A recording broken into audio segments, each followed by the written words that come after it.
Ẹ̀yin èèyàn wa, kí ni ìyàtọ̀ tó wà láàrin kí ni ìyàtọ̀ tó wà láàrin ọlẹ̀ àti àṣẹ ìdí?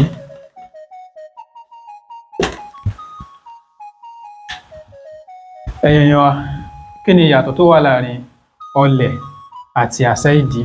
Ẹ jẹ́ kí n kọ́ jáde fún wa dáadáa. Ọlẹ̀ àti àṣẹ ìdí.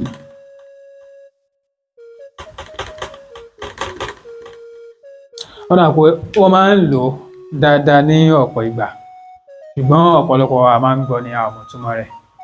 Bí a bá rí ẹnikẹ́ni tí ó mọ̀ nínú wa, ẹ jẹ́ ká fi ìdáhùn rẹ̀, ìtumọ̀ rẹ̀, ìyàtọ̀ rẹ̀ tàbí ohun tó papọ̀ nínú wọn ká fi sí abala ìrísí.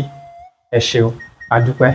Ojúlówó Yorùbá, ìkànnì àṣà, ìṣe àti èdè Yorùbá.